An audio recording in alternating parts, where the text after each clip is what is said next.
የሰጣችሁ ሰው ምናልባት የሆነ ጊዜ ላይ ዝቅ ሊያደርጋችሁ ይችላል አይደለ? በእኔ እኮ ነው እዚህ የደረስኩ ብለህ ካስታወስ ካበላሸው ሰደቃ እርሳው። በቃ ሊሰድብ ይችላል፣ ዝቅ ሊያደርግ ይችላል። ያን የዋልክለትን ውለታ እያነሳ አትመጻደቅ። ያንን ከአላህ ብቻ ፈልገው።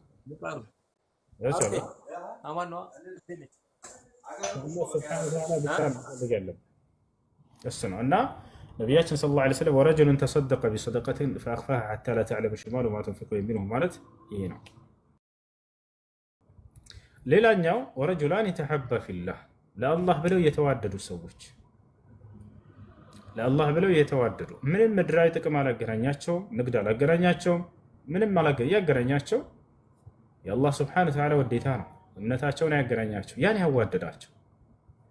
ለምሳሌ እኔና እናንተ የት እንዳላችሁ አላውቅም፣ ንግድ አላገናኘንም፣ ምድራዊ ጥቅም አላገናኘንም፣ ዲን አገናኘን። ለአላህ ስለወዳችኋለሁ። በነገራችን ላይ እያንዳንዳችሁ ነቢያችን ሰለላሁ ዐለይሂ ወሰለም ኢዛ አሐበ አሐዱኩም አኻሁ ፈልዩኽቢርሁ አነሁ ዩሒቡሁ ብለዋል አይደለ? አንዳቸው ወንድሙን ከወደደው ለአላህ ብሎ እንደሚወደው ይንገረው ብለዋል። ያው ነገርኳቸው። ነቢያችን ሰለላሁ ዐለይሂ ወሰለም ሙዓዝ ብን ጀበልን ምን አሉት? ያ ሙዓዝ ወላሂ እኒ ለኡሒቡከ ፊላህ፣ ሙዓዝ ሆይ እኔ በአላህ ስም እላለሁ ለአላህ ብዬ እወድሃለሁ እያለ ይነግሩት ነበር። እስኪ አንዴ ወንድምህን ትከሻውን ነካ አድርገውና እወድሃለሁ ለአላህ ስል በለው ይላል። ለማንኛውም ረጅላን ተሐባ ፊላህ ለአላህ ብለው የተዋደዱ ሰዎች የዛኔ የትንሣኤ ቀን ከአርሽ ጥላ ስር ይጠለላሉ። ለአላህ ብሎ መዋደድ ምን ያክል ምንዳ እንዳለው ተመልከቱ። አሜን ነው። ነቢያችን ሰለላሁ ዐለይሂ ወሰለም በሌላ ሐዲስ ላይ ምን አሉ? የቁል አላሁ ስብሓነሁ ወተዓላ የውመል ቂያማ አላህ የትንሣኤ ቀን እንዲህ ይላል አሉ። አይነል ሙተሓቡነ ቢጀላሊ አልየውመ አظልሁም ፊ ظሊ የውመ ላ ظለ ኢላ ظሊ ይላል አሉ።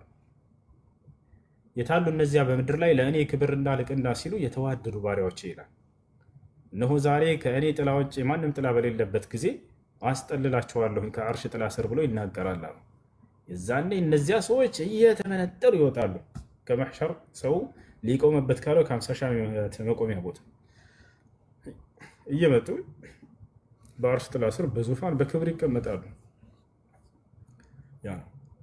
ሌላኛው ምንድን ነው? ወረጁለን ደዐትሁ እምረአ ዛት መንሰብን ወጀማል ፈቃለ ለሃ ኢኒ አኻፉላህ፣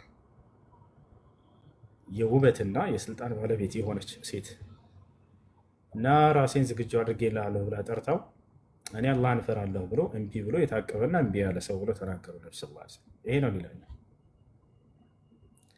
ሌላ ማን ቀረ? ኢማሙን ዓዲል ሻቡን ነሸአ ፊ ዒባደቲ ረቢህ ረጅሉን ቀልቡሁ ሙዐለቁን ቢልመሳጅድ ወረጅላን የተሐባ ፊላህ እጅተመዓ ፊህ ወተፈረቃ ፊህ ወረጅሉን ተሰደቀ ቢሰደቀትን ፈአኽፋሃ ሐታ ላ ተዕለመ ሽማሉ ማ ቱንፊቁ። እነዚህ ሁሉ አሁን የተጠቀሱት ከዓርሽ ጥላ ስር የውመል ቂያማ የሚጠለሉ ናቸው ማለት ነው። አላህ ሱብሓነሁ ወተዓላ እነዚህም ይወፍቀን ማለት ነው። እሺ ወረጁሉን ذكر الله خاليا ففاضت عينه. شكرا جزاك الله خير. ሌላኛው ማን ነው? ወረጁሉን ذكر الله خاليا ففاضت عينه። አላህን ገንጠል ብሎ አስታውሶ እንባውን ያረገፈው ወይንም ያነባ። ይሄ ነገር አጋጥሟችሁ ያውቃል? ምናልባት ወንጀላችሁ አስታውሳችሁ ከሰዎች ገንጠል ብላችሁ ለብቻችሁ አልቅሳችሁ ታውቃላችሁ? አላህን አስታውሳችሁ አልቅሳችሁ ታውቃላችሁ?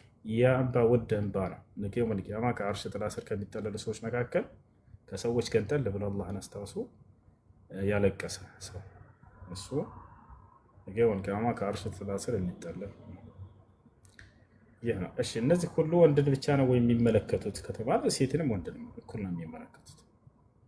እሺ ሴትም ጊዜውን ጠብቃ ቤቷ ከሰገደች ልክ መስጂድ ሂዶ ጠብቆ ከሰገደው ጋር እኩል ነው ምንዳ። እሺ በተራ አስገባቸው። መግባት የሚፈልግ ክርስቲያን ካለ የሌላ እምነት ተከታይ መጠየቅ የሚፈልግ ካለ መግባት ይችላል።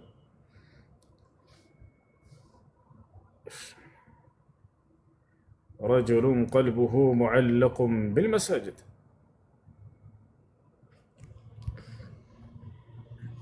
እሺ ኒቃብ ዋጅብ ነው ወይንስ አይደለም ይላል። በዑለሞች መካከል ኺላፍ ቢኖረውም ትክክለኛ አቋም ዋጅብ ነው የሚል ነው።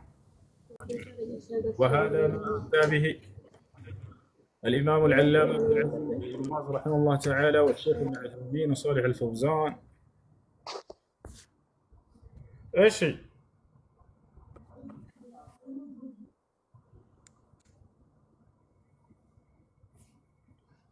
አንድ ሴት ከሀገር ስትወጣ ኒካዋ ይወርዳል ወይ? ላ ስለወጣች ብቻ ኒካዋ ይወርዳል።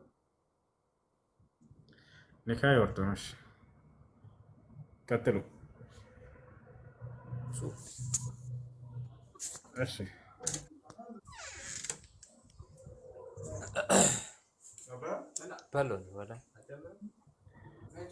አቡበክር ስድቅ ሁለት መስመር ነበር። እውነት ነው ወይ? አቡበክር ስድቅ ሳይሆን ዑመር ብን አልኸጣብ በአይኖቹ ስር ሁለት መስመሮች እዚህ ነበሩት። ያለው የሚያለቅስበት መስመር ሁሉ እስኪሰራ ድረስ። የምታለቅስበት ምክንያት ምንድን ነው ተብሎ ሲጠየቅ ኩና ፊል ጃሂልየቲ ነዕቡዱ ልአስናም፣ በጃሂልያ ዘመን ጣዖት እናመልክ ነበር አለ ነቢ ሰለላሁ ዐለይሂ ወሰለም መጥተው ሳያስተምሯቸው በፊት። ከበሶና ከቴምር ምናምን እንደዚህ አማልክቶቻቸውን ይቀርጿቸዋል።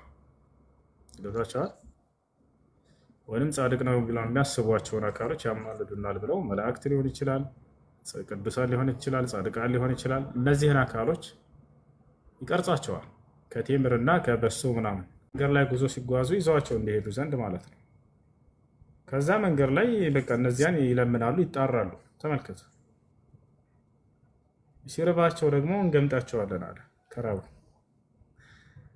ልክ ዛሬ ላይ እንዳለው ማለት ነው።